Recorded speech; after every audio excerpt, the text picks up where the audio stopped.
बक्सर लोकसभा क्षेत्र के ब्रह्मपुर में, वहां से दूसरे लोजपा के एक बहुत बड़े बाहुबली नेता हुलास पांडे जी चुनाव लड़ रहे हैं।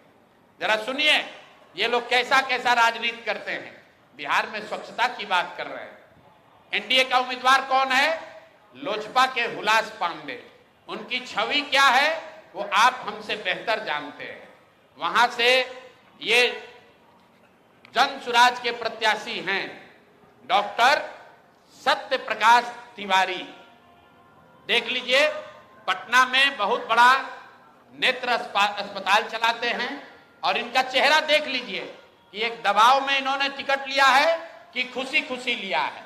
ये देख लीजिए, इन्होंने जन सुराज का टिकट लिया, जन सुराज ने इनको उम्मीदवार बनाया।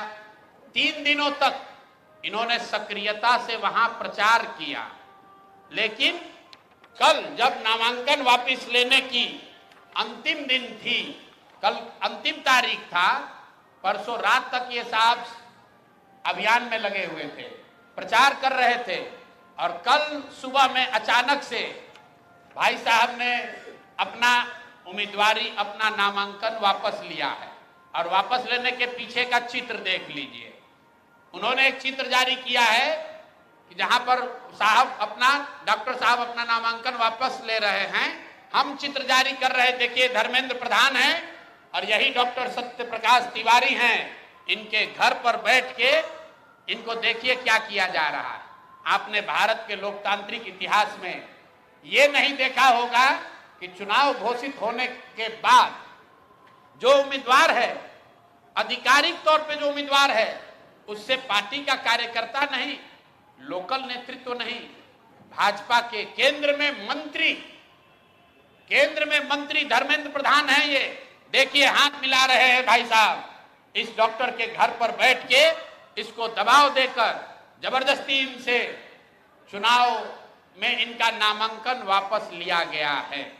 मेरे भाई, लोजपा के एक बाहुबली नेता को बचाने के लिए, वहां के एक जनसुराज के सभ्य डॉक्टर के उम्मीदवारी को खत्म कराने के लिए आप इतनी ताकत लगा रहे हैं, तो पूरा बिहार को ये देखने, जानने, समझने की जरूरत है कि जनसुराज के लोग भाग रहे हैं कि यहाँ खुलेआम गुंडागर्दी की जा रही है, लोकतंत्र की हत्या की जा रही है।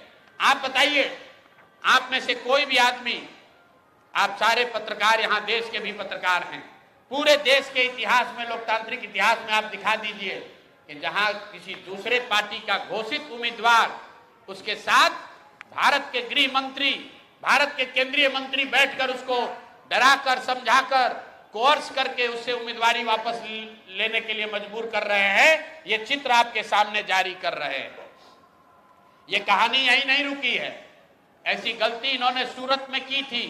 मैं इनको याद दिलाना चाहता हूं, लोकसभा चुनाव में आपको याद होगा जब ये लोग 400 पार का नारा दिए थे, तो सूरत में सारे दलों के प्रत्याशियों का नामांकन वापस ले लिया गया था। इस स्वतंत्र भारत के इतिहास में पहली बार ऐसा हुआ कि सूरत में भाजपा का प्रत्याशी बिना चुनाव लड़े ही जीत कर आ गया, लेकिन जनता ने उसका करारा जवाब दिया। जो 400 सीट का दावा कर रहे थे, उनको 240 पर निपटा दिया। तो बिहार की जनता को आपके माध्यम से बताना चाहते हैं कि एक सरेआम लोकतंत्र की धज्जी उड़ाई जा रही है, सरेआम उम्मीदवारों को धमकी दी जा रही है, उनको घरों में बंद किया जा रहा है, और बंद करने वाले लोग कोई स्थानीय नेता नहीं है, गुंडा बदमाश मवाली नहीं है, भारत सरकार के मंत्री। और ये मैं कह नहीं रहा हूं, ये आप चित्र देखिए, आप चित्र देखिए, भारत के गृह मंत्री, उनका क्या लेना देना है मुटुर शाह से? मुटुर शाह से उनका क्या लेना देना हो सकता है? उनसे कोई पूछे कि आप इतने बड़े नेता हैं, भारत के गृह मंत्री हैं, दानापुर में जन सुराज के उम्मीदवार मुटुर शाह के साथ बैठकर आप क्या कर रहे हैं? उसको क्यों सबके साथ, अपने दल के लोगों के साथ आपने घेरा हुआ है?